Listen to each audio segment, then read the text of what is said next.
सत श्री अकाल जी, तुसीं वेख रहे हो पंजाब मेल USA TV। मेरा नाम है मोहित रूबल। प्रोग्राम पंजाब चर्चा दे विच एक बार फिर तुहाडा स्वागत है। सो पिछे जी जो खेतीबाड़ी नाल संबंधित 3 बिल पास होए ने, सो उहनां बारे अज असीं खास गलबात करांगे कि उसका की इंपैक्ट पै रहा है ते उस नाल रिलेटेड किहड़ी जिहड़ी राजनीति है वो देश विच या सूबे विच चल रही है। सो इस बारे गलबात करने लई साडे नाल स्टूडियो विच मौजूद ने सीनियर पत्रकार अजीत समाचार तो सरदार मेजर सिंह जी। सर तुहाडा बहुत स्वागत है प्रोग्राम दे विच। मेहरबानी जी। जी सर, जिवें कि असीं गल कर रहे हैं कि किसानां दा जिहड़ा मुद्दा है, जो उन्हां दा बिल पास होए ने, 3 बिल पास होए ने, सो हुण पास हो चुके ने।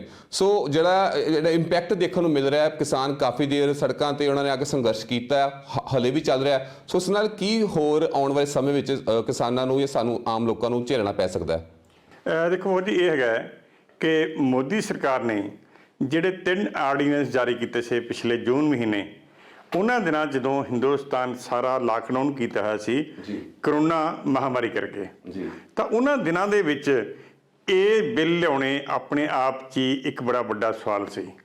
ਕਿਸਾਨਾਂ ਦੇ ਮਨਾਂ 'ਚ ਵੀ, ਬਹੁਤ ਸਾਰੇ ਰਾਜਨੀਤਿਕ ਲੋਕਾਂ ਦੇ ਮਨਾਂ 'ਚ ਵੀ, ਔਰ ਇਸ ਮਾਮਲੇ ਨੂੰ ਨੇੜਿਓਂ ਬਚਣ ਵਾਲੇ ਲੋਕਾਂ 'ਚ ਵੀ। ਉਹਨਾਂ ਦਾ ਕਹਿਣਾ ਸੀ ਕਿ ਇੱਕ ਪਾਸੇ ਦੇਸ਼ ਜਦੋਂ ਇਸ ਵੱਡੀ ਮਹਾਮਾਰੀ ਦੇ ਦਬਾਅ ਹੇਠ ਹੈ, ਉਸ ਨਾਲ ਜੂਝ ਰਿਹਾ ਹੈ, ਤਾਂ ਉਸ ਵੇਲੇ ਇਸ ਤਰ੍ਹਾਂ ਦੇ ਵਿਵਾਦਗ੍ਰਸਤ ਕਾਨੂੰਨ ਲਿਆਉਣੇ ਇਹ ਆਪਣੇ ਆਪ 'ਚ ਹੀ ਬੜਾ ਵੱਡਾ ਸ਼ੰਕਾ ਖੜਾ ਕਰਨ ਵਾਲੀ ਗੱਲ ਹੈ। ਤੇ ਹੋਇਆ ਵੀ ਉਹੀ ਕਿ ਉਹਨਾਂ ਦੇ ਇਹ ਆਰਡੀਨੈਂਸ ਜਦੋਂ ਆਏ, ਕੁਝ ਚਿਰਾਂ ਬਾਅਦ ਜਦੋਂ ਉਹਨਾਂ ਨੂੰ ਪੜ੍ਹ ਕੇ ਲੋਕਾਂ ਨੇ ਵਾਚਿਆ, ਤਾਂ ਇਸ 'ਤੇ ਬਹੁਤ ਵੱਡਾ ਵਿਵਾਦ ਖੜਾ ਹੋ ਗਿਆ ਜੀ। ਔਰ ਹੁਣ ਤੱਕ ਕੀ ਹੋਇਆ ਕਿ ਦੇਸ਼ ਭਰ 'ਚ, ਖਾਸ ਤੌਰ 'ਤੇ ਉੱਤਰੀ ਭਾਰਤ ਦੇ ਵਿੱਚ, ਪੰਜਾਬ 'ਚ, ਹਰਿਆਣੇ 'ਚ, ਵੈਸਟਰਨ ਯੂਪੀ 'ਚ, ਰਾਜਸਥਾਨ 'ਚ ਕਿਸਾਨਾਂ ਵੱਲੋਂ ਵੱਡੇ ਪੱਧਰ 'ਤੇ ਇਸ ਦਾ ਵਿਰੋਧ ਕੀਤਾ ਗਿਆ ਔਰ ਕਿਹਾ ਗਿਆ ਕਿ ਇਹ ਬਿੱਲ ਜਿਹੜੇ ਹੈਗੇ ਆ ਉਹ ਕਿਸਾਨੀ ਨੂੰ ਤਬਾਹ ਕਰਨਗੇ, ਕਿਉਂਕਿ ਇਹਨਾਂ ਬਿੱਲਾਂ ਦੇ ਆਉਣ ਨਾਲ ਜਿਹੜਾ ਇੱਕ ਤਾਂ ਘੱਟੋ ਘੱਟ ਸਮਰਥਨ ਮੁੱਲ ਹੈ, ਜਿਹਨੂੰ MSP ਕਹਿ ਦੇਣਗੇ, ਉਹਦੀ ਸਮਾਪਤੀ ਵਾਲਾ ਰਾਹ ਹੋ ਜਾਊਗਾ।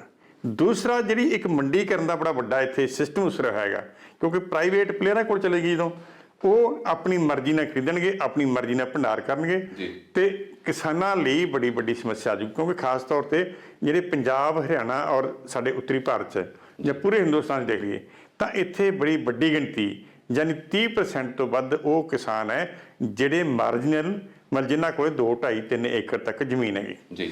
ਹੁਣ ਇਹ 2, 3, 2.5 ਏਕੜ ਵਾਲੇ ਜ਼ਮੀਨ ਦੇ ਮਾਲਕ ਜਿਹੜੇ, ਉਹ ਵੱਡੀਆਂ ਕੰਪਨੀਆਂ ਨਾਲ ਕਿਸੇ ਵੀ ਤਰ੍ਹਾਂ ਭਿੜ ਨਹੀਂ ਸਕਦੇ ਜਾਂ ਉਹਨਾਂ ਦਾ ਮੁਕਾਬਲਾ ਨਹੀਂ ਕਰ ਸਕਦੇ। ਜਿਹੜੇ ਇਹ ਬਿੱਲ ਕਹਿ ਰਿਹਾ ਹੈ ਨਾ ਕਿ ਜੀ ਹੁਣ ਤੁਹਾਨੂੰ ਖੁੱਲ੍ਹ ਮਿਲ ਗਈ, ਪੂਰੇ ਹਿੰਦੁਸਤਾਨ 'ਚ ਵੇਚ ਲਓ ਜਾ ਕੇ, ਤੁਸੀਂ ਜਿਹੜੀ ਮਰਜ਼ੀ ਫਸਲ ਜਿੱਥੇ ਮਰਜ਼ੀ ਵੇਚ ਲਓ, ਉਹ ਮਰਜ਼ੀ ਤਾਂ ਹੋਊਗੀ ਜੇ ਉਹਨਾਂ ਦੀ ਸਮਰੱਥਾ ਹੋਊਗੀ। 2, 2.5 ਏਕੜ ਵਾਲੇ ਕੋਲ 50 ਮਣ ਕਣਕ ਹੈ, ਉਹ ਕਿੱਥੇ ਵੇਚਣ ਜਾ ਸਕਦਾ ਹੈਗਾ? ਹੁਣ ਤਾਂ ਇਹ ਹੋਊਗੀ ਆਪਣਾ ਨੇੜੇ ਮੇਰਾ ਕਿਤੇ ਗੁਜ਼ਾਰਾ ਹੋ ਜੇ। ਉਹ ਇਹ ਹੈਗਾ ਕਿ ਪੰਜਾਬ ਸਰਕਾਰ ਦੀਆਂ ਮੰਡੀਆਂ ਥਾਂ ਤੇ ਖੁੱਲ੍ਹੀਆਂ ਹੋਈਆਂ ਨੇ, ਉੱਥੇ ਉਹਨਾਂ ਨੂੰ ਅਸ਼ੋਰਡ ਪ੍ਰਾਈਸ ਵੀ ਮਿਲਦੀ ਹੈਗੀ, ਜਿਹਦੇ ਕਰਕੇ ਉਹ ਇਸ ਵੇਲੇ ਉਹਨਾਂ ਦਾ ਗੁਜ਼ਾਰਾ ਚੱਲੀ ਜਾ ਰਿਹਾ। ਪਰ ਹੁਣ ਜਦੋਂ ਪ੍ਰਾਈਵੇਟ ਪਲੇਅਰ ਲਿਆਂਦੇ, ਪ੍ਰਾਈਵੇਟ ਅਦਾਰੇ ਆ ਗਏ, ਤਾਂ ਕਿਸਾਨਾਂ ਨੂੰ ਬੜੀ ਵੱਡੀ ਸਮੱਸਿਆ ਆਉਣੀ ਹੈ ਔਰ ਉਹਨਾਂ ਦਾ ਇਹ ਧੰਦਾ ਚੌਪਟ ਹੋਣ ਦਾ ਹੈ। ਔਰ ਖਾਸ ਤੌਰ 'ਤੇ ਜਿਹੜਾ ਹੁਣ ਦਾ ਮੌਕਾ ਚੱਲ ਰਿਹਾ ਹੈ, ਜਿੰਨੇ ਵੀ ਅਰਥ ਸ਼ਾਸਤਰੀ ਹੈ ਹਿੰਦੁਸਤਾਨ ਦੇ, ਸਾਰੇ ਕਹਿ ਰਹੇ ਕਿ ਹਿੰਦੁਸਤਾਨ ਦੀ ਇਕਨੋਮੀ ਜੇ ਥੋੜ੍ਹੀ ਬਹੁਤ ਇਸ ਵੇਲੇ ਬਚੀ ਹੋਈ ਹੈ ਤਾਂ ਉਹ ਖੇਤੀ ਸੈਕਟਰ ਕਰਕੇ ਹੈ, ਕਿਉਂਕਿ ਖੇਤੀ ਸੈਕਟਰ 'ਚ ਕਰੋਨਾ ਦਾ ਕੋਈ ਅਸਰ ਨਹੀਂ ਹੋਇਆ। ਇਸ ਵੇਲੇ ਅਸੀਂ ਦੇਖਿਆ ਕਿ ਹਾੜੀ ਦੀ ਫਸਲ ਪੂਰੇ ਹਿੰਦੁਸਤਾਨ 'ਚ ਬੰਪਰ ਕ੍ਰੌਪ ਹੋਈ ਹੈ ਔਰ ਉਸ ਨਾਲ ਜਿਹੜਾ ਪੂਰਾ ਉਸੇ ਤਰ੍ਹਾਂ ਉਹਨਾਂ ਨੂੰ ਭਾਅ ਮਿਲਿਆ, ਲੋਕਾਂ ਨੇ ਉਸਦੀ ਵੇਚ-ਵਟ ਕੀਤੀ ਹੈਗੀ। ਹੁਣ ਸਾਉਣੀ ਦੀ ਫਸਲ ਫੇਰ ਪੂਰੀ ਤਰ੍ਹਾਂ ਭਰਜੋਬਨ 'ਤੇ ਹੈ, ਬੜੀ ਅੱਛੀ ਹੋ ਰਹੀ ਹੈ। ਕਿਸਾਨ ਖੇਤਾਂ 'ਚ ਹਲ ਵਾਹੁੰਦੇ ਹੈ, ਕਿਸਾਨ ਖੇਤਾਂ 'ਚ ਕੰਮ ਕਰ ਰਹੇ ਹੈ, ਉੱਥੇ ਕਰੋਨਾ ਦਾ ਕੋਈ ਅਸਰ ਦਿਖਾਈ ਨਹੀਂ ਰਿਹਾ। ਇਹ ਕਰਕੇ ਇੱਕ ਅਜਿਹਾ ਖੇਤਰ ਹੈ ਜਿਹੜਾ ਖੇਤੀ, ਜਿਹੜਾ ਹਿੰਦੁਸਤਾਨ ਦੀ ਆਰਥਿਕਤਾ ਨੂੰ ਵਿਚਾਰ ਹੈ, ਹਿੰਦੁਸਤਾਨ ਦੇ ਸਮਾਜ ਦਾ ਜਿਹੜਾ ਉਹ ਇੱਕ ਸੁਰੱਖਿਅਤ ਭੋਜਨ ਵੀ ਤਿਆਰ ਕਰ ਰਿਹਾ ਹੈ। ਹੁਣ ਉਸ ਦੇ ਉੱਤੇ ਮੋਦੀ ਸਰਕਾਰ ਵੱਲੋਂ ਅਜਿਹੇ ਸਮੇਂ 'ਚ ਇਹ ਵਿਵਾਦਗ੍ਰਸਤ ਬਿੱਲ ਠੋਸਣੇ, ਇਹ ਆਪਣੇ ਆਪ 'ਚ ਲੱਗਦਾ ਹੈ ਕਿ ਮੋਦੀ ਸਰਕਾਰ ਬਾਕੀ ਹਿੰਦੁਸਤਾਨ ਨੂੰ ਇੱਕ ਵੱਡੇ ਸੰਕਟ ਵੱਲ ਤੋਰ ਰਹੀ ਹੈ। ਗੱਲ ਕਰੀਏ ਮੋਦੀ ਸਰਕਾਰ ਦੀ, ਤਾਂ ਮੋਦੀ ਸਰਕਾਰ ਆਲਰੇਡੀ ਪਿੱਛੇ ਜਿਹੀ ਜਿਹੜੀਆਂ ਕਾਫੀ ਸਰਕਾਰੀ ਕੰਪਨੀਆਂ ਨੇ ਉਹਨਾਂ ਦੀ ਪ੍ਰਾਈਵੇਟਾਈਜੇਸ਼ਨ ਕਰ ਰਹੀ ਹੈ। ਸੋ ਹੁਣ ਉਹਨਾਂ ਨੇ ਖੇਤੀਬਾੜੀ ਨੂੰ ਵੀ ਫੜ ਲਿਆ ਵਾ, ਕਿਸਾਨਾਂ ਨੂੰ ਵੀ ਫੜ ਲਿਆ। ਪਰ ਫਿਰ ਵੀ ਗੱਲ ਕਰੀਏ, ਤੁਸੀਂ ਜਿਵੇਂ ਕਿਹਾ ਕਿ ਕਿਸਾਨ ਵਿਰੋਧੀ, ਹਰ ਕੋਈ ਕਿਸਾਨ ਵਿਰੋਧੀ ਕਹਿ ਰਿਹਾ, ਪਰ ਕੱਲ ਮੋਦੀ ਜੀ ਟਵੀਟ ਕਰਦੇ ਨੇ ਹਰ ਇੱਕ ਭਾਸ਼ਾ ਦੇ ਵਿੱਚ, ਖਾਸ ਕਰਕੇ ਹਿੰਦੀ, ਪੰਜਾਬੀ ਤੇ ਇੰਗਲਿਸ਼ ਦੇ ਵਿੱਚ, ਕਿ ਕਿਸਾਨਾਂ ਨੂੰ ਉਹਨਾਂ ਦਾ MSP ਯਾਨੀ ਕਿ ਜਿਹੜਾ ਮਿਨੀਮਮ ਸੈਲਿੰਗ ਪ੍ਰਾਈਸ ਹੈ ਉਹ ਜ਼ਰੂਰ ਦਿੱਤਾ ਜਾਵੇਗਾ। ਸੋ ਕੀ ਵਾਕਈ ਦਿੱਤਾ ਜਾਵੇਗਾ ਜਾਂ ਸਿਰਫ ਬਿੱਲ ਨੂੰ ਪਾਸ ਹੋਣ ਤੋਂ ਬਾਅਦ ਜਿਹੜੇ ਹੰਗਾਮੇ ਹੋ ਰਹੇ ਨੇ ਉਹਨਾਂ ਨੂੰ ਰੋਕਣ ਦੀ ਕੋਸ਼ਿਸ਼ ਕੀਤੀ ਜਾ ਰਹੀ ਹੈ? ਨਹੀਂ, ਬਿਲਕੁਲ ਇਹ ਕਿਉਂਕਿ ਲੋਕਾਂ ਦਾ ਸੰਘਰਸ਼ ਬੜਾ ਤੇਜ਼ ਹੋ ਰਿਹਾ ਜੀ। ਹੈ। ਕੱਲ ਦੇਖੀਏ ਅਸੀਂ ਪਹਿਲਾਂ ਲੋਕ ਸਭਾ 'ਚ ਇਹ ਬਿੱਲ ਪੇਸ਼ ਹੋਏ ਜੀ। ਉਸ ਤੋਂ ਬਾਅਦ ਕਿਉਂਕਿ ਲੋਕ ਸਭਾ 'ਚ ਵੱਡੀ ਮੈਜੋਰਿਟੀ ਹੈਗੀ ਹੈ ਬੀਜੇਪੀ ਦੀ, ਉੱਥੇ ਕੋਈ ਸ਼ੱਕ ਨਹੀਂ ਸੀ ਕਿ ਉਹਨਾਂ ਨੇ ਆਸਾਨੀ ਨਾਲ ਪਾਸ ਕਰ ਲੈਣੇ। ਰਾਈਟ। ਪਰ ਕਿਉਂਕਿ ਰਾਜ ਸਭਾ 'ਚ ਉਹਨਾਂ ਕੋਲ ਵੱਡੀ ਮੈਜੋਰਿਟੀ ਨਹੀਂ ਹੈਗੀ, ਇੱਥੇ ਪਹਿਲਾਂ ਹੀ ਸ਼ੱਕ ਸੀਗਾ ਕਿ ਇੱਥੇ ਬਿੱਲ ਪਾਸ ਹੋਣੇ ਇੰਨਾ ਸੌਖਾ ਕੰਮ ਨਹੀਂ। ਕੱਲ ਸਾਰੀਆਂ ਵੱਡੀਆਂ ਪਾਰਟੀਆਂ ਨੇ ਉੱਥੇ ਵਿਰੋਧ ਕੀਤਾ ਔਰ ਖਾਸ ਤੌਰ ਤੇ ਅਕਾਲੀ ਦਲ ਦੇ ਹਮਾਇਤੀ ਜਿਹੜੇ ਅਕਾਲੀ ਦਲ ਸੀ ਪੰਜਾਬ ਦਾ, ਉਹ ਵੀ ਉਹਦੇ ਵਿਰੋਧ 'ਚ ਭੁਗਤਿਆ, ਕੁਝ ਹੋਰ ਪਾਰਟੀਆਂ ਵੀ ਵਿਰੋਧ 'ਚ ਆਈਆਂ। ਇਸ ਨਾਲ ਕੀ ਹੋਇਆ, ਕੱਲ ਜਦੋਂ ਉੱਥੇ ਰਾਜ ਸਭਾ 'ਚ ਬਿੱਲ ਪੇਸ਼ ਹੋਏ ਤਾਂ ਉੱਥੇ ਮੈਜੋਰਿਟੀ ਇਹ ਕਿਹਾ ਜਾਂਦਾ ਕਿ ਬੀਜੇਪੀ ਕੋਲ ਨਹੀਂ ਸੀ ਕਿਉਂਕਿ ਉਹਦੇ ਮੈਂਬਰ ਹਾਜ਼ਰ ਨਹੀਂ ਸੀਗੇ। ਕਰੋਨਾ ਕਰਕੇ ਬਹੁਤ ਸਾਰੇ ਮੈਂਬਰ ਹਾਜ਼ਰ ਨਹੀਂ ਹੋ ਰਹੇ, ਪਰ ਸਰਕਾਰ ਨੇ ਧੱਕੇ ਨਾਲ ਉੱਥੇ ਜ਼ਬਾਨੀ VOTING ਕਰਵਾ ਕੇ ਉਹਨੂੰ ਪਾਸ ਹੋਇਆ ਐਲਾਨਤਾ, ਜਿਹਦੇ ਖਿਲਾਫ ਉੱਥੇ ਬੈਠੇ ਵਿਰੋਧੀ ਪਾਰਟੀਆਂ ਦੇ ਆਗੂ ਜਿਹੜੇ MPs ਉਹਨਾਂ ਨੇ ਸਖਤ ਪ੍ਰੋਟੈਸਟ ਕੀਤਾ। ਸਪੀਕਰ ਦੀ ਕੁਰਸੀ ਤੱਕ ਗਏ, ਇੱਥੋਂ ਤੱਕ ਕਿ ਸਪੀਕਰ ਦੇ ਗਲ ਨੂੰ ਹੱਥ ਪਾਉਣ ਤੱਕ ਵੀ ਗਏ। ਉਹਦਾ ਪ੍ਰੋਸੀਜਰ ਦੀ ਕਾਪੀ ਸਾੜੀ, ਹੋਰ ਬੜਾ ਹੰਗਾਮਾ ਹੋਇਆ। ਪਰ ਇਹਦੇ ਬਾਵਜੂਦ ਕੀ ਹੋਇਆ ਕਿ ਕੱਲ ਉਹਨਾਂ ਨੇ ਧੱਕੇ ਨਾਲ ਇਹ ਬਿੱਲ ਪਾਸ ਕਰ ਦਿੱਤਾ ਗਿਆ। ਹੁਣ ਇਸ ਤੋਂ ਜਿਹੜਾ ਦੇਖਿਆ ਜਾਵੇ ਕਿ ਲੋਕਾਂ 'ਚ ਰੋਸ ਗੁੱਸਾ ਪੈਦਾ ਹੋਇਆ ਤੇ ਕਿਸਾਨ ਇਸ ਵੇਲੇ ਬੜੀ ਵੱਡੀ ਗਿਣਤੀ 'ਚ ਸੜਕਾਂ ਤੇ ਉਤਰੇ। ਕੱਲ ਪੂਰੇ ਪੰਜਾਬ ਤੇ ਹਰਿਆਣੇ ਦੇ ਵਿੱਚ, ਹਰਿਆਣੇ 'ਚ ਪੂਰਾ ਜਾਮ ਰਿਹਾ। ਪੰਜਾਬ ਦੇ ਵਿੱਚ ਹਜ਼ਾਰਾਂ ਪਿੰਡਾਂ ਦੇ ਵਿੱਚ, ਕਸਬਿਆਂ 'ਚ, ਸ਼ਹਿਰਾਂ 'ਚ ਆਰਥੀ ਫੂਕ ਮੁਜ਼ਾਹਰੇ ਹੋਏ, ਲੋਕਾਂ ਨੇ ਪ੍ਰੋਟੈਸਟ ਕੀਤਾ। ਹੁਣ ਇਸ ਨਾਲ ਕੀ ਹੋਇਆ ਕਿ ਇਸ ਵੇਲੇ ਲੱਗਦਾ ਹੈ ਕਿ ਕਿਸਾਨ ਸੰਘਰਸ਼ ਬੇਹੱਦ ਤੇਜ਼ ਹੋਣ ਜਾ ਰਿਹਾ ਹੈਗਾ। ਇਸ ਵੇਲੇ ਅਸੀਂ ਕਹਿ ਸਕਦੇ ਕਿ ਉੱਤਰੀ ਭਾਰਤ 'ਚ ਜੇ ਇਸ ਵੇਲੇ ਹਾਲਾਤ ਇਹ ਬਣੀ ਪਈ ਹੈ ਕਿ ਸਿਆਸੀ ਪਾਰਟੀਆਂ ਹੁਣ ਬਿਲਕੁਲ ਪਿੱਛੇ ਹੋ ਰਹੀਆਂ, ਕਿਸਾਨ ਸੰਘਰਸ਼ ਡਿਕਟੇਟ ਕਰ ਰਿਹਾ ਹੈ, ਯਾਨੀ ਕਿਸਾਨ ਸੰਘਰਸ਼ ਦੀ ਆਪਣੀ ਗੱਲ ਚੱਲ ਰਹੀ ਹੈ। ਇਸ ਨਾਲ ਸਮੁੱਚੀ ਜਿਹੜੀ ਰਾਜਨੀਤੀ ਹੈ ਇਸਦੀ ਉਹ ਤਬਦੀਲ ਹੋਣ ਜਾ ਰਹੀ ਹੈ। ਹੁਣ ਜਿਵੇਂ ਆਪਾਂ ਪੰਜਾਬ 'ਚ ਵੀ ਵੇਖ ਲਈਏ, ਪੰਜਾਬ 'ਚ ਹੁਣ ਤੱਕ ਅਕਾਲੀ ਦਲ ਛੱਡਣ ਨੂੰ ਤਿਆਰ ਨਹੀਂ ਸੀਗਾ ਭਾਜਪਾ ਨੂੰ।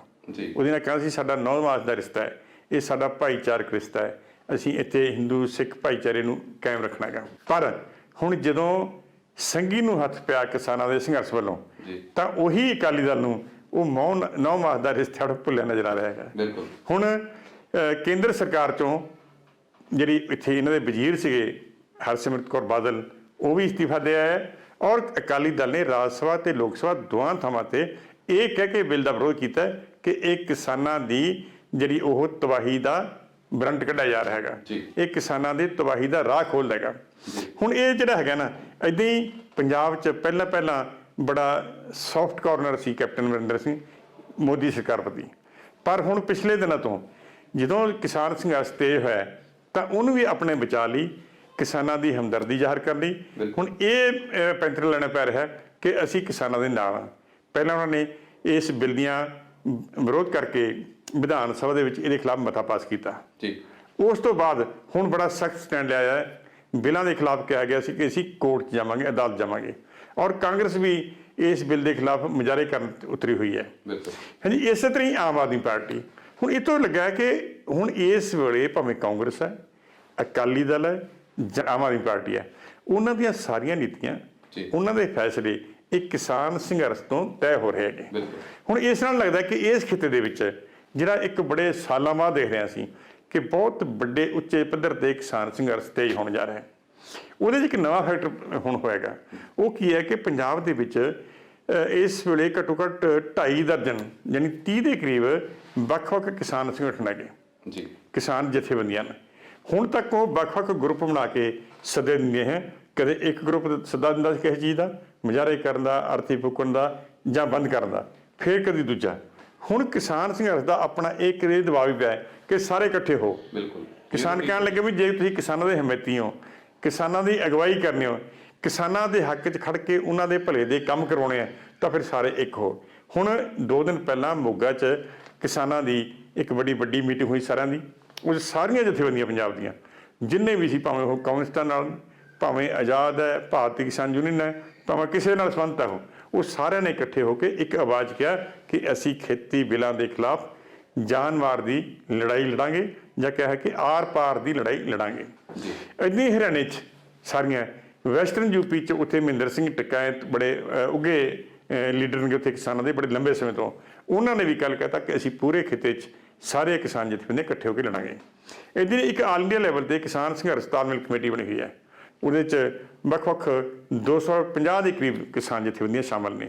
ਉਹ ਸਾਰਿਆਂ ਨੇ ਵੀ ਮਿਲ ਕੇ ਕੱਲ੍ਹ ਫੈਸਲਾ ਕੀਤਾ ਕਿ ਅਸੀਂ ਹਿੰਦੁਸਤਾਨ ਪੱਧਰ ਤੇ ਕਿਸਾਨ ਸੰਘਰਸ਼ ਦੀ ਅਗਵਾਈ ਕਰਾਂਗੇ ਔਰ ਕਿਸਾਨਾਂ ਨੂੰ ਨਾਲ ਲੈ ਕੇ ਇਸ ਤਿੰਨ ਜਿਹੜੇ ਬਿੱਲ ਪਾਸ ਕੀਤੇ ਇਹਨਾਂ ਨੇ ਉਹਦੇ ਖਿਲਾਫ ਜਦੋਜਹਿਦ ਕਰਾਂਗੇ। ਹੁਣ ਇੱਥੋਂ ਪਤਾ ਲੱਗਦਾ ਹੈ ਕਿ ਹਿੰਦੁਸਤਾਨ ਪੱਧਰ ਤੇ ਮੋਦੀ ਸਰਕਾਰ ਦੇ ਖਿਲਾਫ, ਕਿਉਂਕਿ ਹੁਣ ਤੱਕ ਮੋਦੀ ਨੇ ਬੜੇ ਫੈਸਲੇ ਕੀਤੇ ਸੀਗੇ, ਜਿਸ 'ਚ ਨੋਟਬੰਦੀ ਦਾ ਹੋਇਆ, GST ਲਗਾਈ ਬੜੀ ਕਾਹਲੀ ਨਾਲ, ਉਹ ਦੋਵਾਂ ਨੇ ਹਿੰਦੁਸਤਾਨ ਦੀ ਆਰਥਿਕਤਾ ਦੀ ਤਬਾਹੀ ਦਾ ਰਾਹ ਖੋਲਿਆ। ਹੁਣ ਇਹ ਤੀਜਾ ਵੱਡਾ ਕੰਮ ਆਏਗਾ ਕਿਸਾਨੀ ਦਾ। ਪਹਿਲਾਂ ਨੋਟਬੰਦੀ 'ਚ, ਫਿਰ GST ਲਾਗੂ ਕਰਨ 'ਚ ਗਲਤ ਉਹਦੇ ਨਤੀਜੇ ਆਏ, ਗਲਤ ਸਿੱਟੇ ਭੁਗਤਣੇ ਲੋਕਾਂ ਨੂੰ ਪੈ ਰਿਹਾ। ਪਰ ਕਿਉਂਕਿ ਉਹ ਸਿਰਫ ਬਹੁਤਾ ਕਰਕੇ ਸ਼ਹਿਰੀ ਲੋਕਾਂ ਤੱਕ ਕੇਂਦਰਿਤ ਸੀਗੀ, ਉੱਥੇ ਸੀਮਤ ਸੀਗੀ, ਜਿਹਦੇ ਕਰਕੇ ਉਹਦੇ ਖਿਲਾਫ ਲੋਕਾਂ ਦਾ ਵੱਡਾ ਰੌਂ ਨਹੀਂ ਬਣ ਸਕਿਆ। ਪਰ ਹੁਣ ਕਿਸਾਨਾਂ ਦੇ ਖਿਲਾਫ ਜਿਹੜਾ ਫੈਸਲਾ ਲਿਆ ਨਾ, ਇਸ ਵੇਲੇ ਦੇਖਿਆ ਜਾਵੇ ਤਾਂ ਘੱਟੋ ਘੱਟ ਜੇ 60-62% ਦੀ ਵਸੋਂ ਜਿਹੜੀ ਹਿੰਦੁਸਤਾਨ ਦੇ ਵਿੱਚ ਉਹ ਕਿਸਾਨਾਂ ਦੀ ਹੈਗੀ। ਇਹਦਾ ਮਤਲਬ ਹੈ ਕਿ ਘੱਟੋ ਘੱਟ 70 ਕਰੋੜ ਦੇ ਕਰੀਬ ਇਸ ਵੇਲੇ ਹਿੰਦੁਸਤਾਨ ਦੇ ਕਿਸਾਨ ਜਮਾਤ ਹੈ। ਉਹ ਇਸ ਵੇਲੇ ਸਾਰੇ ਇਸ ਬਿੱਲਾਂ ਦੇ ਖਿਲਾਫ ਇਕਜੁੱਟ ਹੋ ਕੇ ਖੜ ਗਏ ਹੈ। ਹੁਣ ਇੱਥੋਂ ਲੱਗਦਾ ਹੈ ਕਿ ਜਿਸ ਤਰ੍ਹਾਂ ਨੋਟਬੰਦੀ ਦਾ, GST 'ਚ ਮੋਦੀ ਸਰਕਾਰ ਨੂੰ ਕੋਈ ਆਂਚ ਨਹੀਂ ਆਈ ਸੀ, ਬਾਵਜੂਦ ਵੱਡੇ ਨੁਕਸਾਨ ਦੇ, ਲੋਕਾਂ ਦਾ ਬਹੁਤ ਵੱਡਾ ਨੁਕਸਾਨ ਹੋਇਆ। ਹਿੰਦੁਸਤਾਨ ਦੀ ਆਰਥਿਕਤਾ ਤਬਾਹ ਹੋਈ ਹੈ, ਪਰ ਉਸ ਦਾ ਉਹਨਾਂ ਨੂੰ ਸਿਆਸੀ ਨੁਕਸਾਨ ਨਹੀਂ ਸੀਗਾ। ਪਰ ਜਿਹੜਾ ਹੁਣ ਕਿਸਾਨ ਸੰਘਰਸ਼ ਹੈ ਨਾ, ਇਹ ਇੰਨਾ ਆਰਗੇਨਾਈਜ਼ ਹੋ ਗਿਆ ਹਿੰਦੁਸਤਾਨ ਪੱਧਰ ਤੇ ਕਿ ਉਹ ਇਸ ਵੇਲੇ ਭਾਜਪਾ ਨੂੰ ਆਪਣਾ ਮੁੱਖ ਦੁਸ਼ਮਣ ਸਮਝਣ ਲੱਗੇਗਾ ਔਰ ਸਾਰਾ ਇਸ ਵੇਲੇ ਉਹ ਇਹਦੇ ਖਿਲਾਫ ਉੱਠ ਖੜਾ ਹੋਏਗਾ। ਇਹਦੇ ਨਾਲ ਨਵਾਂ ਹੋਰ ਕੀ ਹੋ ਰਹੇਗਾ ਕਿ ਇਕੱਲੇ ਕਿਸਾਨ ਹੀ ਨਹੀਂ, ਜਿਵੇਂ ਪੰਜਾਬ 'ਚ ਇਕੱਲੇ ਇੱਥੇ ਕਰੀਬ 28,000 ਆੜ੍ਹਤੀਏ ਨੇ। ਆੜ੍ਹਤੀਏ ਸਾਰਿਆਂ ਨੂੰ ਪਤਾ ਹੈ ਕਿ ਉਹ ਵੱਡੀ ਗਿਣਤੀ 'ਚ 90% ਕਹਿ ਲਈਏ ਆਪਾਂ, ਉਹ ਹਿੰਦੂ ਭਾਈਚਾਰੇ ਨਾਲ ਸੰਬੰਧਿਤ ਹੈਗੇ। ਉਹਨਾਂ ਦਾ ਰੁਜ਼ਗਾਰ ਵੀ ਮਰੂਗਾ। ਇਸੇ ਤਰੀ ਖੇਤਾਂ ਸ਼ਹਿਰਾਂ ਦੇ ਵਿੱਚ ਜਿੰਨੀਆਂ ਮੰਡੀਆਂ, ਭਾਵੇਂ ਪਿੰਡਾਂ 'ਚ ਸ਼ਹਿਰਾਂ 'ਚ ਹੈ, ਉਹਦੇ 'ਚ ਕੰਮ ਕਰਨ ਵਾਲੇ ਵੱਡੀ ਪੱਧਰ ਦੇ ਮਜ਼ਦੂਰ ਹੈਗੇ, ਉਹਨਾਂ ਦਾ ਵੀ ਰੁਜ਼ਗਾਰ ਖੁਸ਼ਨਾ ਇਹਦੇ ਨਾਲ। ਹੁਣ ਉਹ ਸਾਰੇ ਵੀ ਇਕੱਠੇ ਹੋ ਕੇ ਇਸ ਮਾਮਲੇ 'ਚ ਕਿਸਾਨਾਂ ਦੀ ਹਮਾਇਤ ਕਰ ਰਹੇ ਆ। ਹੁਣ ਇਸ ਨਾਲ ਕੀ ਹੁੰਦਾ, ਇਹਦੇ ਨਾਲ ਮਤਲਬ ਇਹ ਹੈ ਕਿ ਇਕੱਲੀ ਕਿਸਾਨੀ ਨਹੀਂ, ਸ਼ਹਿਰੀ ਖੇਤਰ ਦੇ ਲੋਕ ਵੀ ਕਿਸਾਨਾਂ ਦੇ ਹੱਕ 'ਚ ਨਿਤ ਰਹੇ ਆ, ਜਾਂ ਕਹਿ ਦਈਏ ਕਿ ਉਹਨਾਂ ਦੇ ਆਪਣਾ ਵੀ ਨੁਕਸਾਨ ਹੋਣਾ ਹੈਗਾ। ਹਾਂ, ਇਹ ਸਾਰਾ ਕੁਝ ਦੱਸਦਾ ਹੈ ਕਿ ਇਸ ਵੇਲੇ ਮੋਦੀ ਸਰਕਾਰ ਇੱਕ ਪਾਸੇ ਕਾਰਨਰ ਤੇ ਖੜੀ ਹੈ ਤੇ ਪੂਰਾ ਦੇਸ਼ 'ਚ ਕਿਸਾਨ, ਮਜ਼ਦੂਰ ਤੇ ਉਹਦੇ ਨਾਲ ਲੱਗੇ ਹੋਏ ਆੜ੍ਹਤੀਏ ਤੇ ਹੋਰ ਲੋਕ ਹੈ, ਉਹ ਇਸ ਸੰਘਰਸ਼ ਦੇ ਵਿੱਚ ਲਗਾਤਾਰ ਜੁੜ ਰਹੇ ਹੈਗੇ। ਤੇ ਮੈਨੂੰ ਲੱਗਦਾ ਕਿ ਹਿੰਦੁਸਤਾਨ ਦੇ ਵਿੱਚ ਇਹ ਇੱਕ ਆਪਣੇ ਆਪ 'ਚ ਇੱਕ ਨਵਾਂ ਜਵਾਰ ਭਾਟਾ ਕਹਿ ਲਈਏ, ਜਾਂ ਜਿਵੇਂ ਹੁਣ ਨਵੀਂ ਪੀੜ੍ਹੀ ਨੂੰ ਸਾਨੂੰ ਨਹੀਂ ਪਤਾ ਹੋਊਗਾ, 1977 ਦੀ ਨਵੀਂ ਆਈ ਹੈ ਨਾ ਇੱਕ ਤਬਦੀਲੀ, ਕਿ ਇੰਦਰਾ ਗਾਂਧੀ ਨੂੰ ਲਾ ਕੇ ਜਨਤਾ ਪਾਰਟੀ ਆਈ ਸੀ। ਉਦੋਂ ਪਹਿਲਾਂ 2 ਸਾਲ 73-74 'ਚ ਹਿੰਦੁਸਤਾਨ ਪੱਧਰ ਤੇ ਇੱਕ ਨਾਨ ਪੋਲੀਟੀਕਲ, ਜਿਵੇਂ ਹੁਣ ਕਿਸਾਨਾਂ ਦਾ ਉੱਠਿਆ, ਉਦੋਂ ਇੱਕ ਬੜੀ ਵੱਡੀ ਲਹਿਰ ਚੱਲੀ ਸੀ, ਉਹਨੂੰ ਕਹਿੰਦੇ ਸੀ JP ਲਹਿਰ ਸੀ। ਉਹ ਤਾਂ ਉਹ JP ਜਿਹੜਾ ਹੈਗੇ ਉੱਥੋਂ ਦੇ ਬਿਹਾਰ ਦੇ ਕਿਸਾਨ ਆਗੂ ਸੀ, ਉਹਨਾਂ ਨੇ ਪੂਰੇ ਹਿੰਦੁਸਤਾਨ ਦੇ ਵਿੱਚ ਲਹਿਰ ਖੜੀ ਕੀਤੀ ਸੀ ਔਰ ਪੂਰੇ ਹਿੰਦੁਸਤਾਨ ਤੋਂ ਲੋਕਾਂ ਨੇ ਉਸ ਲਹਿਰ ਦਾ ਪੋਲੀਟੀਕਲ ਹਿੱਤਾਂ ਤੋਂ ਉੱਪਰ ਉੱਠ ਕੇ ਜਿਹੜਾ ਉਹ ਸਪੋਰਟ ਕੀਤੀ ਸੀ। ਤੇ ਉਹਨੇ ਦੱਸਿਆ ਜਾਂਦਾ ਵੀ ਲੁਧਿਆਣੇ 'ਚ ਇੱਕ ਵਾਰ ਇਕੱਠ ਕੀਤਾ ਸੀ, ਉਹ ਇਕੱਠ 'ਚ ਇੰਨਾ ਹੋਇਆ ਵੱਡਾ ਇਕੱਠ ਕਿ 30-40 ਕਿਲੋਮੀਟਰ ਤੇ ਲੋਕ ਫਸੇ ਹੋਏ ਸੀ ਤੇ ਉਹਦੀ ਰੈਲੀ 'ਚ ਜਾਣ ਲਈ ਸਮਾਂ ਨਹੀਂ ਮਿਲਿਆ ਉਹਨਾਂ ਨੂੰ। ਮਤਲਬ ਐਡਾ ਵੱਡਾ ਉਹ ਸੀ। ਉਸ ਲਹਿਰ ਨੂੰ ਰੋਕਣ ਲਈ ਇੰਦਰਾ ਗਾਂਧੀ ਨੇ ਫਿਰ ਐਮਰਜੈਂਸੀ ਲਾਈ ਸੀ, ਪਰ ਹਸਰੇ ਹੋਇਆ ਸੀ ਕਿ ਐਮਰਜੈਂਸੀ ਖੁਦ ਇੰਦਰਾ ਨੂੰ ਲੈ ਬੈਠੀ ਸੀਗੀ। ਹੁਣ ਵੀ ਦੇਸ਼ ਪੱਧਰ ਤੇ ਇੱਕ ਬੜਾ ਵੱਡਾ ਲਹਿਰ ਉੱਠ ਰਹੀ ਹੈ ਕਿਸਾਨਾਂ ਦੀ, ਜਿਹਦੇ ਨਾਲ ਹੋਰ ਲੋਕ ਜੁੜ ਰਹੇ ਹੈਗੇ। ਤੇ ਲੱਗਦਾ ਕਿ ਜਿਵੇਂ ਮੋਦੀ ਸਰਕਾਰ ਦੂਜੇ ਪਾਸੇ ਲਗਾਤਾਰ ਤਾਨਾਸ਼ਾਹੀ ਵੱਲ, ਜਿੰਨੇ ਵੀ ਤਾਨਾਸ਼ਾਹ ਫੈਸਲੇ ਉਹ ਕਰ ਰਹੀ ਹੈ, ਕੇਂਦਰ ਕੋਲ ਸਾਰੇ ਆਪਣੇ ਹੱਥ ਮੌਜੂਦ ਕਰ ਰਹੀ ਹੈ, ਫੌਜਾਂ ਨੂੰ ਆਪਣੇ ਅੰਡਰ ਕਰ ਰਹੀ ਹੈ, ਉਹ 'ਚੋਂ ਲੱਗਦਾ ਕਿ ਉਹ ਵੀ ਇੱਕ ਤਾਨਾਸ਼ਾਹ ਵਰਗਾ ਉਸ ਤਰ੍ਹਾਂ ਦਾ ਮੁੜ ਕੇ ਇਸ ਤੇ ਵਾਪਰ ਸਕਦੀ ਘਟਨਾ, ਕਿ ਜਿਸ ਤਰ੍ਹਾਂ ਹਿੰਦੁਸਤਾਨ ਦੇ ਵਿੱਚ 75 ਦੇ ਵਿੱਚ ਚਲਾਈ, 74 'ਚ ਮੂਵਮੈਂਟ ਚੱਲੀ, ਉਸੇ ਤਰ੍ਹਾਂ ਦਾ ਹੁਣ ਵੀ ਕੋਈ ਵਰਤਾਰਾ ਉੱਭਰ ਸਕਦਾ ਤੇ ਜਿਹੜਾ ਫਿਰ ਮੋਦੀ ਸਰਕਾਰ ਦੇ, ਜਾਂ ਕਹਿੰਦੀ ਇਸ ਮੋਦੀ ਲਹਿਰ ਦਾ ਜਿਹੜਾ ਉਹ ਵੱਧ ਵੀ ਬਣ ਸਕਦਾ, ਉਹਦੇ ਲਈ ਘਾਤਕ ਸਿੱਧ ਹੋ ਸਕਦਾ ਹੈ। ਮਤਲਬ ਇਸ ਤਰ੍ਹਾਂ ਦੇ ਹਾਲਾਤ ਬਣਨ ਜਾ ਰਹੇ ਹੈ, ਜਿਹੜੇ ਆਪਣੀਆਂ ਰਾਜਸੀ ਪਾਰਟੀਆਂ ਤੋਂ ਬਿਲਕੁਲ ਬਾਹਰੇ ਹੋ ਗਏ, ਜਿਵੇਂ ਉਦੋਂ 75 ਸੀਗੇ। ਸੋ ਖੇਤੀਬਾੜੀ ਨਾਲ ਸੰਬੰਧਿਤ ਜੋ ਪੂਰੇ ਦੇਸ਼ ਵਿੱਚ ਕਿਸਾਨਾਂ ਦੇ ਸੰਘਰਸ਼ ਚੱਲ ਰਹੇ ਨੇ, ਉਹ ਕਿੱਧਰ ਨੂੰ ਰੁਖ ਕਰ ਰਹੇ ਨੇ ਤੇ ਆਉਣ ਵਾਲਾ ਸਮਾਂ ਕਿਹੋ ਜਿਹਾ ਹੋ ਸਕਦਾ ਹੈ, ਇਸ ਬਾਰੇ ਅਸੀਂ ਗੱਲਬਾਤ ਕਰ ਰਹੇ ਹਾਂ ਪ੍ਰੋਗਰਾਮ ਪੰਜਾਬ ਚਰਚਾ ਦੇ ਵਿੱਚ। ਫਿਲਹਾਲ ਸਮਾਂ ਹੋ ਚੁੱਕਾ ਛੋਟੀ ਜਿਹੀ ਬ੍ਰੇਕ ਦਾ। ਬ੍ਰੇਕ ਤੋਂ ਬਾਅਦ ਦੁਬਾਰਾ ਮਿਲਦੇ ਹਾਂ ਪ੍ਰੋਗਰਾਮ ਦੇ ਵਿੱਚ।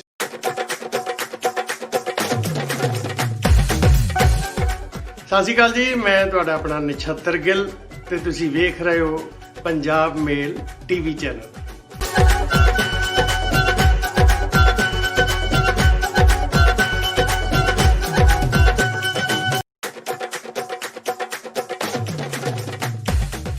ਸਤਿ ਸ਼੍ਰੀ ਅਕਾਲ ਜੀ, ਮੈਂ ਤੁਹਾਡਾ ਆਪਣਾ ਗੁਰਪ੍ਰੀਤ ਘੁੱਗੀ ਔਰ ਤੁਸੀਂ ਮੈਨੂੰ ਇਸ ਵੇਲੇ ਦੇਖ ਰਹੇ ਹੋ ਪੰਜਾਬ ਮੇਲ USA ਟੀਵੀ ਚੈਨਲ ਤੇ। ਗੁਰਜਤਿੰਦਰ ਰੰਧਾਵਾ, ਮੈਂ ਬਹੁਤ ਅਰਸੇ ਤੋਂ ਇਹਨਾਂ ਨੂੰ ਜਾਣਨਾ। ਹਰ ਵਾਰ ਕੁਛ ਨਾ ਕੁਛ ਕ੍ਰੀਏਟਿਵ ਚੰਗਾ ਕੁਛ ਵੱਡਾ ਕਰਨ ਦੀ ਕੋਸ਼ਿਸ਼ ਕਰਦੇ ਨੇ ਔਰ ਕਾਮਯਾਬ ਹੁੰਦੇ ਨੇ।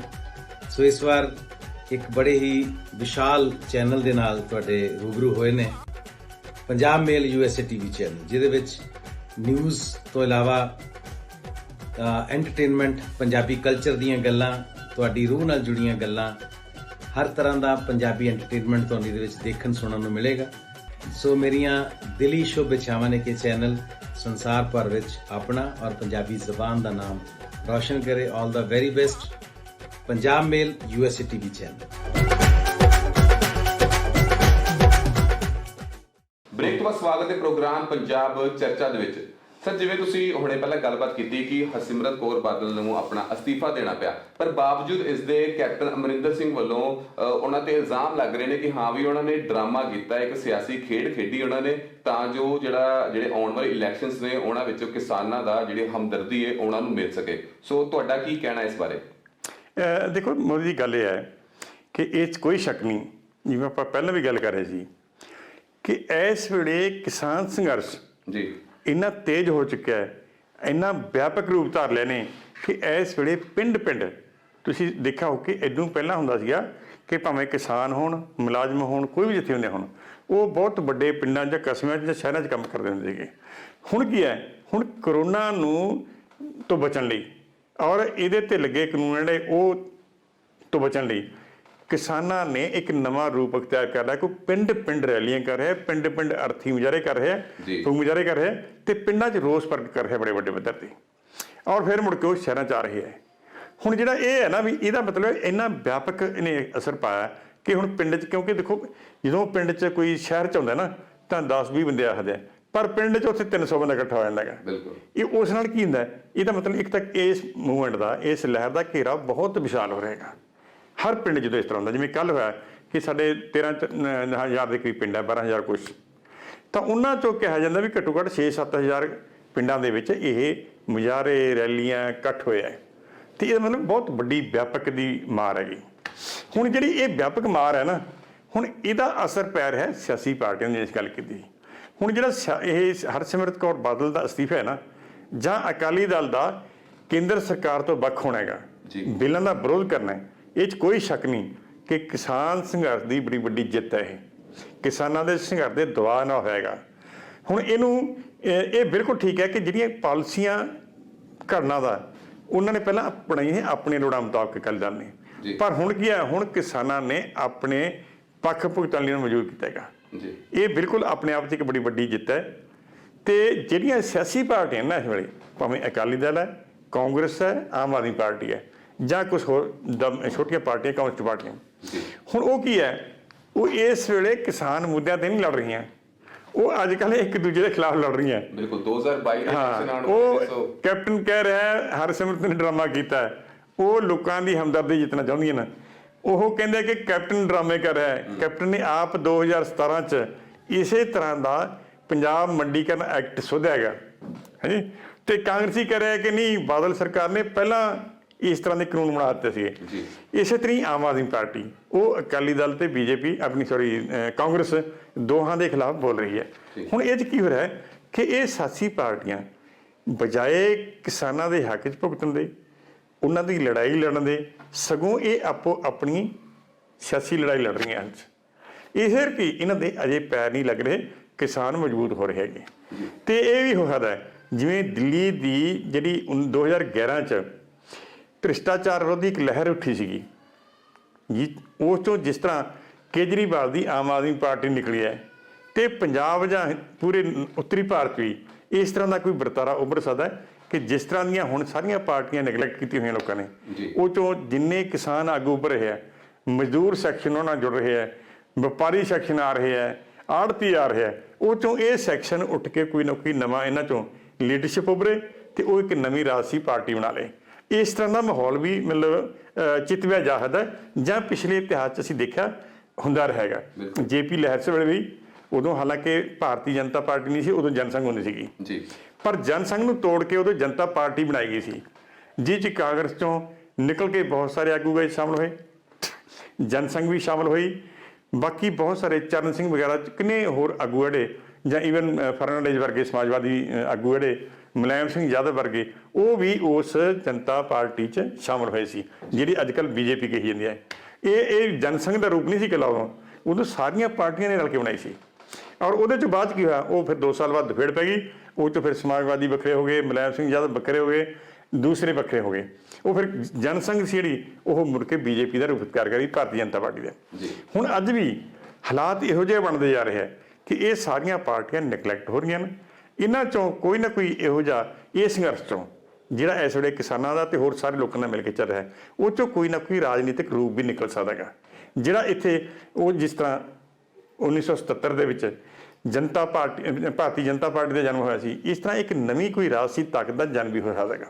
ਜਾਂ ਦੇਖ ਲਿਆ ਸੀ ਕਿ 2013 'ਚ ਆਮ ਆਦਮੀ ਪਾਰਟੀ ਜੰਮੀ ਸੀ, ਉਹ ਜਿਹੜਾ 2011 ਦਾ ਭ੍ਰਿਸ਼ਟਾਚਾਰ ਵਿਰੋਧੀ ਸੰਘਰਸ਼ ਸੀ ਦਿੱਲੀ ਦੇ ਵਿੱਚ ਸ਼ੁਰੂ ਹੋਇਆਗਾ, ਅੰਨਾ ਹਜ਼ਾਰੇ ਵਾਲਾ। ਇਸ ਤਰ੍ਹਾਂ ਦੇ ਹਾਲਾਤ ਵੀ ਉੱਭਰ ਰਹੇ ਹਿੰਦੁਸਤਾਨ ਦੇ ਵਿੱਚ ਇਸ ਵੇਲੇ। ਜੀ, ਸੋ ਸਰ ਜਿਹੜਾ ਕਿਸਾਨਾਂ ਦਾ ਸੰਘਰਸ਼ ਚੱਲ ਰਿਹਾ, ਹੁਣ ਤਾਂ ਲੋਕ ਸਭਾ 'ਚ ਵੀ ਬਿੱਲ ਪਾਸ ਹੋ ਗਿਆ, ਰਾਜ ਸਭਾ 'ਚ ਵੀ ਬਿੱਲ ਪਾਸ ਹੋ ਗਿਆ, ਸੋ ਕੀ ਲੱਗਦਾ ਹੈ ਕਿ ਜਿਹੜਾ ਸੰਘਰਸ਼ ਹੁਣ ਚੱਲੇਗਾ, ਕੰਟੀਨਿਊ ਹੋਏਗਾ, ਜਾਂ ਹੋਵੇਗਾ ਤਾਂ ਉਸਦਾ ਕੀ ਅਸਰ ਹੋ ਸਕਦਾ ਹੈ ਮੌਜੂਦਾ ਸਰਕਾਰ ਦੇ ਉੱਪਰ?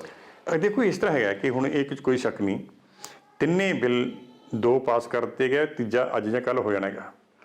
ਇਸ ਕਰਕੇ ਇਹਨਾਂ ਦੇ ਇਹ ਤੇ ਬਿੱਲ ਤਾਂ ਪਾਸ ਹੋ ਕੇ ਕਾਨੂੰਨ ਬਣ ਗਿਆ। ਹੁਣ ਸਵਾਲ ਹੈ ਕਿ ਕਾਨੂੰਨ ਨੇ ਲਾਗੂ ਤਾਂ ਧਰਾਤਲ ਤੇ ਹੋਣਾ ਨਾ, ਕਿ ਅਸਮਾਨ 'ਚ ਤਾਂ ਹੋਣਾ ਨਹੀਂ। ਹੁਣ ਜਦੋਂ ਉੱਤਰੀ ਭਾਰਤ 'ਚ ਬਾਕੀ ਪ੍ਰਦੇਸ਼ਾਂ ਦੇ ਵਿੱਚ ਕਿਸਾਨ ਸੰਘਰਸ਼ ਕਰ ਰਿਹਾ ਹੈ, ਉਹ ਕਹਿ ਰਿਹਾ ਕਿ ਅਸੀਂ ਇਸ ਤਰ੍ਹਾਂ ਦਾ ਕੱਲ੍ਹ ਖਾਸ ਤੌਰ 'ਤੇ ਜਿਵੇਂ ਪੰਜਾਬ ਦੀਆਂ ਕਿਸਾਨ ਜਥੇਬੰਦੀਆਂ ਨੇ ਇੱਕ ਚੇਤਾਵਨੀ ਵੀ ਦਿੱਤੀ ਹੈ, ਕਿਹੜੀਆਂ 4 ਕਾਰਪੋਰੇਟ ਸੈਕਟਰ ਦੀਆਂ ਕੰਪਨੀਆਂ ਨੇ, ਅਸੀਂ ਉਹਨੂੰ ਵੀ ਚੇਤਾਵਨੀ ਦਿੰਦੇ ਹਾਂ ਕਿ ਉਹ ਪੰਜਾਬ ਦੇ ਵਿੱਚ ਆਪਣਾ ਪੂੰਜੀ ਨਿਵੇਸ਼ ਸੋਚ ਸਮਝ ਕੇ ਕਰਨ, ਅਸੀਂ ਇੱਥੇ ਚੱਲਣ ਨਹੀਂ ਦੇਵਾਂਗੇ ਉਹਨਾਂ ਨੂੰ। ਹੁਣ ਇਹ ਦੱਸਦੇ ਆ ਕਿ ਆਉਣ ਵਾਲੇ ਦਿਨਾਂ ਦੇ ਵਿੱਚ ਕੇਂਦਰ ਸਰਕਾਰ ਤੇ ਕਾਰਪੋਰੇਟ ਕੰਪਨੀਆਂ ਉਹਨਾਂ ਦੇ ਵਿਚਕਾਰ ਕਿਸਾਨਾਂ ਦਾ ਟਕਰਾਅ ਵੀ ਹੋਣਾ ਹੈ, ਕਿਉਂਕਿ ਜਦੋਂ ਜ਼ਮੀਨੀ ਹਕੀਕਤ ਚਾਹੁੰਗੇ ਉਹ ਲਾਗੂ ਕਰਾਉਣਗੇ, ਕਿਸਾਨ ਜਥੇਬੰਦੀਆਂ ਦਾ ਵਿਰੋਧ ਕਰਨਾ ਹੈਗਾ। ਤੇ ਇਸ ਕਰਕੇ ਇਹ ਜਿਹੜਾ ਇਹ ਖੇਤੀ ਕਾਨੂੰਨਾਂ ਦੇ ਖਿਲਾਫ ਕਿਸਾਨਾਂ ਦਾ ਸੰਘਰਸ਼ ਹੈ, ਮੇਰੇ ਖਿਆਲ 'ਚ ਇਹ ਲੰਬਾ ਰੂਪ ਅਖਤਿਆਰ ਕਰੂਗਾ। ਅਜੇ ਹੋਰ ਇਸ ਦੇ ਨਤੀਜੇ ਭਿਆਨਕ ਵੀ ਨਿਕਲ ਸਕਦੇ ਆ, ਕਿਉਂਕਿ ਕਿਸਾਨ ਲਹਿਰ ਮਜ਼ਬੂਤ ਹੋਊਗੀ, ਹੋਈ ਹੋਈ ਇਸ ਵੇਲੇ। ਉਹਦੇ ਖਿਲਾਫ 'ਚ ਕੇਂਦਰ ਸਰਕਾਰ ਨੇ ਆਪਣੇ ਕਾਨੂੰਨ ਲਾਗੂ ਕਰਨ ਦੀ ਜਿੱਦ ਪਗਾਈ ਰੱਖੀ, ਤਾਂ ਇਸ ਨਾਲ ਕਿਤੇ ਨਾ ਕਿਤੇ ਟਕਰਾਅ ਵਾਲੇ ਹਾਲਾਤ ਵੀ ਬਣ ਸਕਦੇ ਆ। ਉਹਦੇ ਤੋਂ ਜਿਵੇਂ ਫਿਰ ਬਹੁਤ ਸਾਰੇ ਲੋਕ ਜਿਵੇਂ ਮਰਦੇ ਆ ਜਾਂ ਕਈ ਵਾਰ ਤਸ਼ੱਦਦ ਹੁੰਦੇ ਆ, ਇਹ ਗੱਲਾਂ ਵੀ ਨਿਕਲ ਸਕਦੀਆਂ ਨੇ ਤੇ ਜਿਹਦੇ ਨਾਲ ਹੋਰ ਵੀ ਭਿਆਨਕ ਸੱਟੇ ਨਿਕਲਦੇ ਨੇ। ਜੀ, ਸੋ ਖੇਤੀ ਬਿੱਲਾਂ ਨੂੰ ਲੈ ਕੇ ਜੋ ਕਿਸਾਨਾਂ ਦਾ ਸੰਘਰਸ਼ ਚੱਲ ਰਿਹਾ, ਉਸ ਦਾ ਨਤੀਜਾ ਕੀ ਨਿਕਲੇਗਾ ਉਹ ਤੇ ਆਉਣ ਵਾਲਾ ਸਮਾਂ ਹੀ ਦੱਸੇਗਾ। ਇਸ ਤੋਂ ਇਲਾਵਾ ਸਰ ਤੁਸੀਂ ਸਾਡੇ ਸਟੂਡੀਓ ਵਿੱਚ ਆਏ, ਸਾਨੂੰ ਕੀਮਤੀ ਜਾਣਕਾਰੀ ਦਿੱਤੀ ਇਸ ਵਿਸ਼ੇ ਉੱਪਰ, ਤੁਹਾਡਾ ਬਹੁਤ ਬਹੁਤ ਧੰਨਵਾਦ, ਸ਼ੁਕਰੀਆ। ਮਿਹਰਬਾਨੀ ਜੀ। ਇੱਕ ਵਾਰ ਫਿਰ ਮੇਰੇ ਵੱਲੋਂ ਪੰਜਾਬ ਮੇਲ USA ਦੇ ਸਾਰੇ ਦਰਸ਼ਕਾਂ ਦਾ ਧੰਨਵਾਦ। ਸੋ ਹੋਰ ਵੀ ਵਿਸ਼ਿਆਂ ਉੱਪਰ ਅਸੀਂ ਗੱਲਬਾਤ ਕਰਦੇ ਰਹਾਂਗੇ ਪ੍ਰੋਗਰਾਮ ਪੰਜਾਬ ਚਰਚਾ ਦੇ ਵਿੱਚ। ਪ੍ਰੋਗਰਾਮ ਨੂੰ ਵੇਖਦੇ ਰਹੋ ਤੁਸੀਂ ਪੰਜਾਬ ਮੇਲ USA TV ਦੇ ਉੱਪਰ।